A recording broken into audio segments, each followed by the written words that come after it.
여러분 안녕하세요. 지난 영상에서 제가 70세 넘으면 절대 받지 말아야 할 치명적인 검사 5가지에 대해 말씀드렸죠. 그 영상을 보시고 정말 많은 분들이 안도하시며 이제야 진실을 알았다고 고맙다는 댓글을 남겨주셔서 제 가슴이 정말 뭉클했습니다. 저는 수십 년간 임상 및 과학 분야에서 경험을 쌓아온 의사로서 뇌, 감정 및 감성지능, 당뇨병 및 대사질환, 비뇨기과, 그리고 60세 이후의 건강과 장수 분야에서 활동해왔습니다. 수많은 환자들을 진료하며 뇌, 신체, 호르몬, 대사, 그리고 감정이 어떻게 깊이 연결되어 생각, 결정, 행동, 건강, 그리고 삶의 질에 영향을 미치는지 이해하게 되었습니다. 오늘 저는 의료 현장 경험, 연구, 그리고 환자 한 분 한 분의 이야기를 경청하며 얻은 교훈들을 여러분과 나누고자 합니다. 위험한 검사만 피한다고 해서 모든 문제가 해결되는 것은 아닙니다. 오늘 아침 일어나서 거울을 보셨을 때 얼굴이나 눈가가 평소보다 조금 부어 있지는 않으셨습니까? 혹은 소변을 보실 때 맥주 거품 같은 거품이 유난히 많이 생기고 물을 내려도 그 거품이 좀처럼 사라지지 않던가요? 만약 이런 증상을 단 한 번이라도 겪어보셨다면 지금 바로 댓글창에 네 라고 남겨주세요. 여러분의 반응을 하나하나 확인하며 제가 더 심도 있고 유익한 정보를 준비하는데 큰 참고로 삼겠습니다. 60세 이후 절대 먹으면 안 되는 위험한 야채가 있다는 사실을 혹시 아시나요? 많은 분들이 야채는 무조건 몸에 좋다고 생각하며 매일 정성껏 챙겨 드시고 계실 겁니다. 하지만 60세 이후에는 상황이 완전히 달라집니다. 젊을 때는 보약 같았던 야채들이 나이가 들면서 오히려 독이 될 수 있습니다. 특히 오늘 말씀드릴 4가지 야채는 60대 이후 잘못 드시면 신장 기능을 급격히 파괴하고 심지어 심장을 멈추게 할 수도 있는 무서운 독성을 가지고 있습니다. 실제로 제가 임상에서 직접 확인한 바에 따르면 특정 채소를 매일 섭취한 환자들에서 신장 기능이 30% 이상 급격히 저하된 사례가 다수 발견되었습니다. 지금 이 영상을 보고 계신 여러분 중에서도 모르는 사이에 소중한 콩팥을 망가뜨리는 최악의 음식을 건강식이라 믿으며 드시고 계실 가능성이 매우 큽니다. 오늘 영상에서는 병원 진료실에서는 시간이 없어서 차마 다 말씀드리지 못했던 죽어가는 신장도 기적처럼 살려내는 식사법을 낱낱이 공개하겠습니다. 당신의 콩팥을 지킬 수 있는 마지막 골든타임, 지금 이 순간을 놓치면 평생 후회하며 고통받을지도 모릅니다. 끝까지 집중해서 시청해 주십시오. 여러분, 참으로 억울하고 답답하지 않으십니까? 평생 술도 담배도 안 하시고 오로지 건강해지려고 몸에 좋다는 채소랑 과일만 열심히 챙겨 드셨는데 도대체 왜 내 콩팥 기능이 이 모양이 되었을까 하며 밤잠을 설치는 분들을 보면 제 가슴이 정말 아픕니다. 여러분은 잘못이 전혀 없습니다. 그저 남들보다 조금 더 건강하게 오래 살고 싶어 노력했을 뿐인데 정작 가장 중요한 생존 정보를 그 누구에게도 제대로 듣지 못했을 뿐입니다. 솔직히 말씀드리면 지금의 거대한 병원 시스템은 환자 한 분 한 분을 붙잡고 상세하게 식단 교육을 하기에는 너무나 바쁘고 여유가 없습니다. 진료실 문턱을 넘으면 의사들은 그저 피검사 수치를 보고 칼륨이 높으니 조심하세요 혹은 싱겁게 드세요 라고 짧게 한마디 던지는 게 전부입니다. 도대체 어떤 채소를 피해야 하고 어떻게 데쳐야 하며 얼마나 물에 담가둬야 독소가 빠지는지 꼼꼼하게 알려줄 시간은 턱없이 부족한 것이 현실입니다. 냉정하게 말해서 병원은 예방보다는 이미 병이 생긴 환자를 치료하고 비싼 검사를 하고 약을 처방해야 운영이 되는 구조입니다. 여러분이 스스로 식단을 조절해서 병원에 오지 않는 것을 진심으로 환영할 병원은 그리 많지 않습니다. 병원은 여러분의 식탁에 무엇이 오르는지 관심이 없습니다. 그들은 오직 모니터 속 수치만 볼 뿐입니다. 하지만 콩팥은 숫자가 아니라 여러분이 매일 씹고 삼키는 음식으로 지탱됩니다. 저는 여러분이 병원에 가지 않고도 스스로의 힘으로 건강하게 오래 사시기를 진심으로 바라는 사람입니다. 그래서 오늘 저는 병원 진료실에서는 시간 관계상 차마 다 해드리지 못했던 그 진짜 잔소리를 하러 이 자리에 나왔습니다. 여러분이 모르고 드신 음식 때문에 억울하게 신장을 잃고 차가운 투석기계에 평생 의지하는 일이 절대로 없도록 제가 수십 년간 쌓아온 모든 임상 경험과 비법을 아낌없이 쏟아내겠습니다. 부디 이 진심이 여러분께 다 여러분과 가족의 생명을 지키는 든든한 방패가 되기를 간절히 소망합니다. 자, 그럼 이제부터 본격적으로 우리 식탁 위에 숨어있는 소리 없는 살인마가 도대체 누구인지, 그리고 왜 하필 지금 같은 계절에 우리 콩팥을 더 공격하는지 그 충격적인 진실을 하나씩 밝혀보겠습니다. 도대체 왜 평소 몸에 좋다고 믿고 먹었던 채소들이 우리 몸에 치명적인 독이 되는 되는 걸까요? 이 원리를 이해하려면 먼저 여러분의 콩팥을 주방에 있는 싱크대 거름망이라고 상상해 보시면 아주 쉽습니다. 여러분이 젊고 건강할 때는 이 거름망이 아주 촘촘하고 튼튼해서 물은 쑥쑥 잘 빠지고 음식물 찌꺼기는 깨끗하게 걸러냅니다. 하지만 60년 혹은 70년이라는 긴 세월 동안 단 하루도 쉬지 않고 온갖 찌꺼기를 받아낸 여러분의 거름망은 지금 어떤 상태일까요? 아마 여기저기 녹이 슬고 낡아서 구멍이 꽉 막혀 있거나 반대로 구멍이 너무 늘어져서 걸러야 할 것들이 그대로 혈관으로 빠져나가는 아주 위태로운 상태일 것입니다. 바로 이 시점에 칼륨이라는 영양소가 등장합니다. 시금치나 고구마 같은 채소에 아주 많이 들어있는 칼륨은 원래 우리 몸의 근육을 움직이게 하고 신경 신호를 전달하는 아주 고마운 영양소입니다. 건강한 콩팥을 가진 사람에게는 더할 나위 없는 보약이죠. 하지만 콩팥 거름망이 낡아서 꽉 막힌 상태에서 칼륨이 쏟아져 들어오면 어떻게 될까요? 마치 하수구가 막혔는데 물을 계속 세차게 트는 것과 같습니다. 몸 밖으로 빠져나가지 못한 칼륨이 피 속에 계속 쌓이다가 결국 혈관을 타고 우리 몸의 엔진인 심장으로 직행합니다. 심장은 본래 미세한 전기 신호로 뛰는데 과도하게 쌓인 칼륨은 마치 심장에 갑자기 고압 전류를 흘려보내는 것과 같은 엄청난 충격을 줍니다. 그러면 심장이 규칙적으로 뛰지 못하고 파르르 떨면서 불규칙하게 요동치기 시작합니다. 이것이 바로 그 무서운 부정맥이며 심하면 그 자리에서 심장이 멈추는 돌연사의 주범이 되는 것입니다. 여러분의 콩팥은 참으로 끈질기고 조용한 장기입니다. 기능의 90%가 이미 망가져도 아프다는 비명 한 번 지르지 않고 묵묵히 버팁니다. 마치 건물을 지탱하는 거대한 벽에 보이지 않는 금이 가는 것과 같습니다. 처음에는 아무 문제가 없어 보이지만 그 금이 서서히 퍼져나가면 결국 예고도 없이 벽 전체가 와르르 무너져 내리는 것처럼 말입니다. 여러분이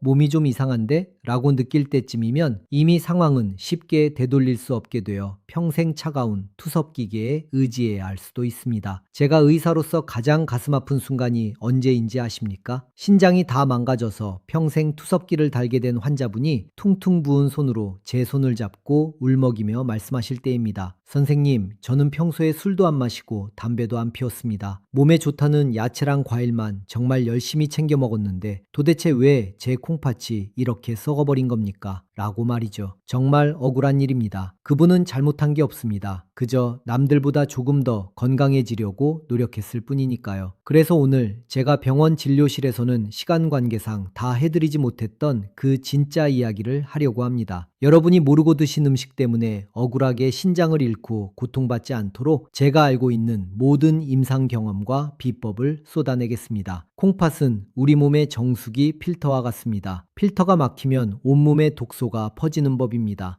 특히 우리가 매일 건강식이라 믿고 의심 없이 식탁에 올렸던 채소들이 사실은 여러분의 필터를 파괴하는 주범일 수 있다는 사실을 반드시 기억하셔야 합니다. 자, 이제 마음의 준비가 되셨습니까? 지금부터 냉장고 문을 활짝 열고 우리 식탁 위에 숨어있는 콩팥 저격수 4가지를 하나하나 거론해 보겠습니다. 아마 들으시면 세상에 이것도 못 먹으면 도대체 뭘 먹으란 말이냐 하고 화를 내실지도 모릅니다. 하지만 끝까지 들어주십시오. 이것은 단순히 먹지 말라는 금지가 아니라 여러분이 지혜롭게 조절해서 드실 수 있도록 돕기 위함입니다. 첫 번째 요주의 인물은 바로 국민 간식인 고구마와 호박입니다. 지금 이 영상을 보시는 분들 중에도 베란다에 고구마 한 박스 혹은 늙은 호박 하나쯤은 쟁여두신 분들 많으실 겁니다. 달콤하고 부드러워서 소화도 잘 되니 밥 대신 고구마로 끼니를 때우시는 어르신들이 정말 많습니다. 하지만 여러분, 그거 아십니까? 콩팥이 약한 분들에게 고구마는 그야말로 칼륨 폭탄입니다. 고구마 100g에는 무려 540mg이 넘는 칼륨이 들어있습니다. 이는 우리가 주식으로 먹는 쌀밥보다 훨씬 높은 수치입니다. 더 큰 문제는 조리법에 있습니다. 고구마를 찌거나 삶으면 그나마 칼륨이 물로 빠져나가서 조금 낮아지지만 구워서 드시면 상황이 아주 심각해집니다. 고구마를 구우면 수분이 날아가면서 당분과 칼륨이 2배 이상 농축됩니다. 콩팥 기능이 떨어진 상태에서 군고구마 한 개를 먹는 것은 콩팥 입장에서는 마치 감당하기 힘든 내리는 거대한 파도가 몰아치는 것과 같은 충격입니다. 제가 진료했던 환자분들 중에도 당뇨를 조절하겠다고 쌀밥을 끊고 고구마만 드시다가 칼륨 수치가 비정상적으로 높아져서 심장이 멎을 뻔한 분도 계셨습니다. 고구마는 분명 좋은 건강식이지만 콩팥 필터가 낡은 분들에게는 독이 든 성배와 같다는 사실을 명심해야 합니다. 두 번째로 주의해야 할 위험한 음식은 건강의 대명사인 시금치와 녹색 잎채소입니다. 우리는 어릴 때부터 시금치는 무조건 몸에 좋다고 배웠습니다. 그래서 많은 분들이 건강을 챙긴다며 매일 아침 시금치나 케일, 브로콜리 같은 녹색 채소를 생으로 갈아서 녹즙으로 마십니다. 피를 맑게 해주고 몸속 독소를 빼주겠지 라고 믿으면서 말이죠. 하지만 이것은 낡은 콩팥 필터에 날카로운 유리 조각을 쏟아붓는 것과 같습니다. 시금치와 같은 잎채소에는 옥살산이라는 성분이 아주 많습니다. 이 성분은 우리 몸속에서 칼슘과 만나면 아주 뾰족하고 단단한 결정체를 만드는데 이것이 바로 고통스러운 신장 결석입니다. 건강한 사람은 소변으로 배출되지만 콩팥이 약한 분들은 이 결석이 콩팥 안에 박혀서 염증을 일으키고 그나마 남아있는 콩팥 기능마저 무참히 파괴합니다. 특히 채소를 데치지 않고 생으로 갈아 마시는 습관은 옥살산을 가장 고농도로 섭취하는 가장 위험한 방법입니다. 제가 진료한 환자분들 중에는 녹즙을 1년 내내 드시다가 콩팥 안에 돌이 가득 차서 신장이 완전히 망가진 상태로 오신 분들도 정말 많았습니다. 여러분, 여기서 잠시 멈춰서 생각해 보겠습니다. 지금까지 몸에 좋다고 믿고 드셨던 이 음식들이 사실은 여러분의 생명을 위협하고 있었다는 사실이 믿기시나요? 만약 이 정보를 듣고 오늘부터 당장 내 식탁을 바꾸고 소중한 콩팥을 지키겠다고 결심하셨다면 지금 바로 댓글창에 숫자 1을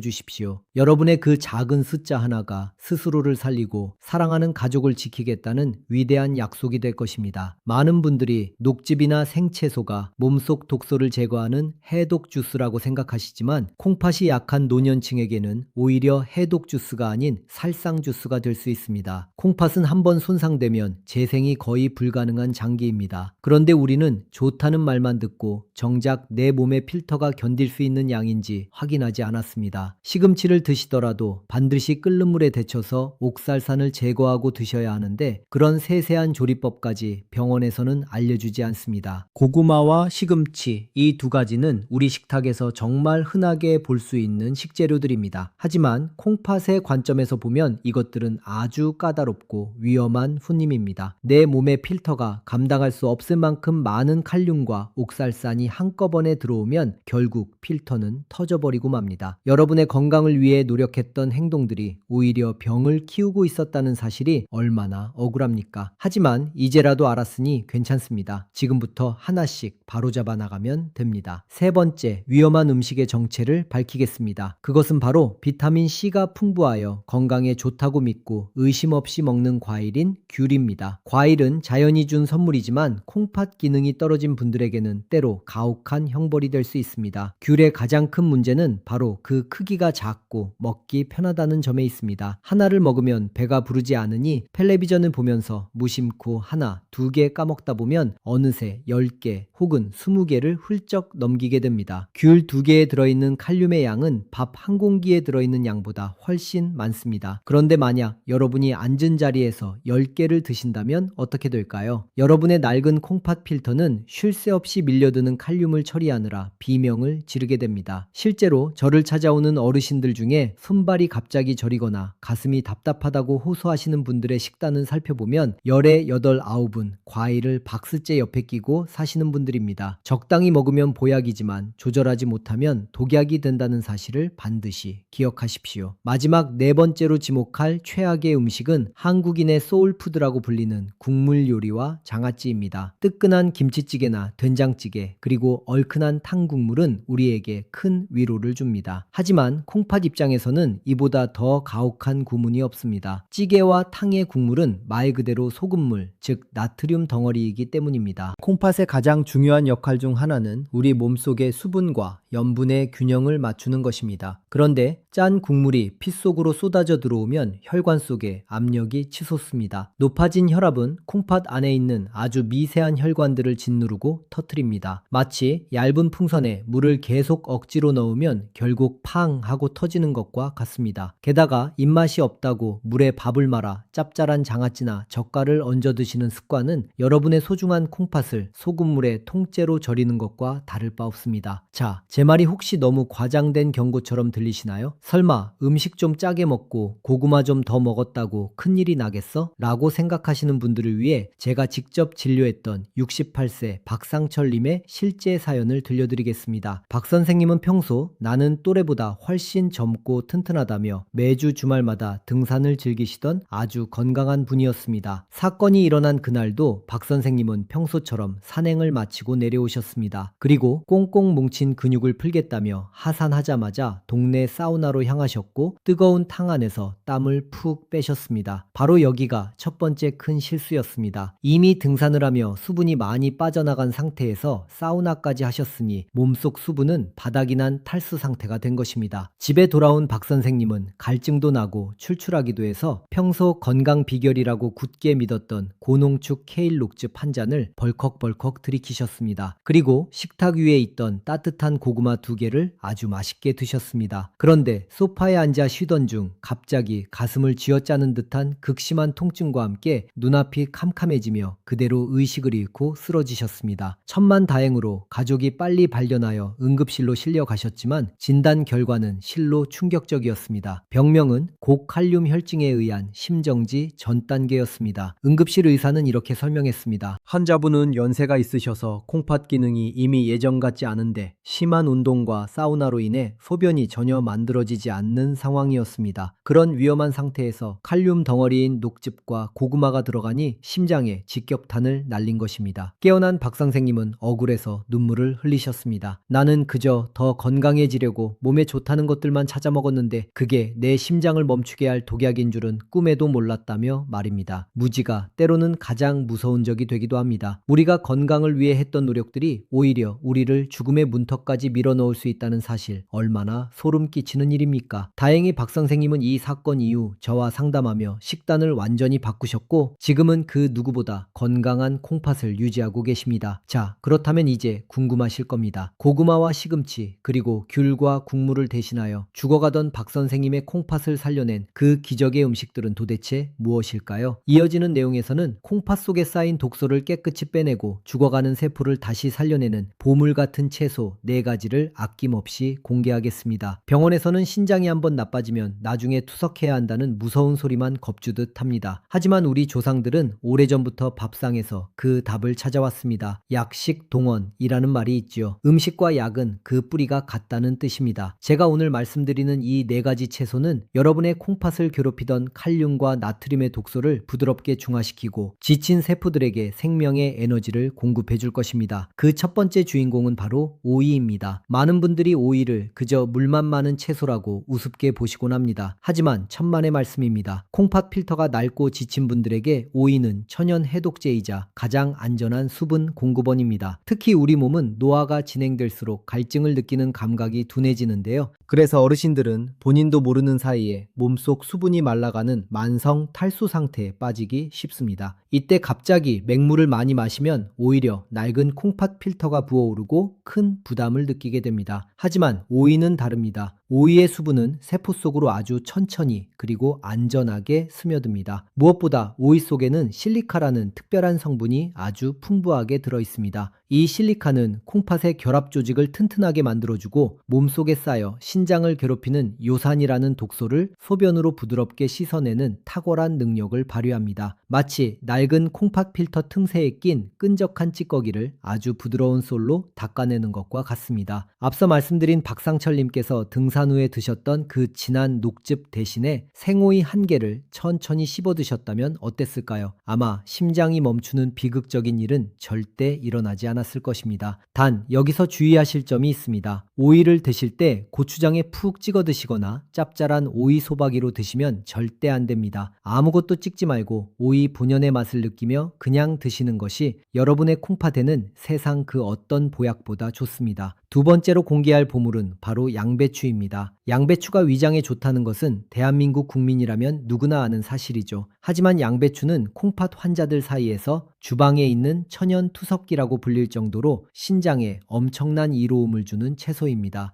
양배추에는 비타민 K와 비타민 U가 아주 풍부하게 들어 있습니다. 이 성분들은 혈액 속에 떠다니는 염증 유발 물질들을 청소하고 콩팥의 점막을 보호해주는 역할을 합니다. 양배추의 가장 큰 장점은 바로 낮은 칼륨 수치입니다. 심장이 약한 분들이 가장 무서워하는 것이 칼륨인데 양배추는 마음껏 드셔도 심장에 무리를 주지 않을 만큼 칼륨이 적습니다. 그래서 제가 콩팥 기능이 35점까지 떨어졌던 조영자 할머니께 가장 먼저 권해드린 식단도 바로 이 양배추였습니다. 조할머니께서는 매일 저녁 쌀밥의 양을 절반으로 줄이는 대신 양배추를 한 대접씩 드셨습니다. 여기서 비법을 하나 더 말씀드리면 양배추는 생으로 드시는 것보다 찜기에 살짝 쪄서 따뜻하게 드시는 것이 훨씬 좋습니다. 이렇게 살짝 익히면 소화 흡수율이 올라가서 위장에도 편안할 뿐만 아니라 혹시라도 부담을 줄 수 있는 극미량의 성분들까지 날아가고 좋은 영양소만 남게 됩니다. 조할머니께서는 이 양배추를 꾸준히 드신 덕분에 항상 무겁게 붙던 다리의 붓기가 싹 빠지고 탁했던 혈색이 맑아지기 시작하셨습니다. 세 번째 주인공은 바로 당근입니다. 당근하면 보통 눈에 좋다고만 생각하시죠? 하지만 당근은 콩팥의 혈관을 살려내는 1등 공신입니다. 여기서 여러분이 꼭 아셔야 할 치명적인 실수가 하나 있습니다. 많은 분들이 당근을 건강하게 먹겠다고 사과와 함께 생으로 갈아서 아침마다 녹즙으로 드십니다. 하지만 이것은 콩팥 건강에 그리 좋지 않은 방법입니다. 생당근 속에는 비타민C를 파괴하는 효소가 들어있을 뿐만 아니라 콩팥이 흡수하기 힘든 상태이기 때문입니다. 당근은 반드시 기름에 살짝 볶아서 드셔야 합니다. 기름에 볶으면 당근 속의 베타카로틴이라는 항산화 성분의 흡수율이 무려 7배나 높아집니다. 이 베타카로틴은 콩팥의 미세 혈관 내벽에 생긴 염증을 치료하고 딱딱하게 굳어가는 혈관을 부드럽게 만들어주는 역할을 합니다. 혈액순환이 안 되어 평소 손발이 차갑고 소변이 시원치 않은 분들에게 따뜻하게 볶은 당근은 콩팥을 데워주고 살려내는 든든한 파수꾼과 같습니다. 기적의 채소 네 번째 주인공은 바로 무입니다. 예로부터 우리 조상들은 무는 인삼보다 낫다고 말씀하셨습니다. 이는 의학적으로도 100번 맞는 말입니다. 무에는 디아스타아제라는 강력한 천연 소화 효소가 들어있습니다. 나이가 들면 소화 기능이 떨어져서 음식물 찌꺼기가 몸속에 남고 이것이 부패하며 독소를 만드는데 무가 이 독소를 대신 분해하여 콩팥이 해야 할 일을 절반으로 줄여줍니다. 콩팥이 짊어진 무거운 짐을 무가 대신 들어주는 셈입니다.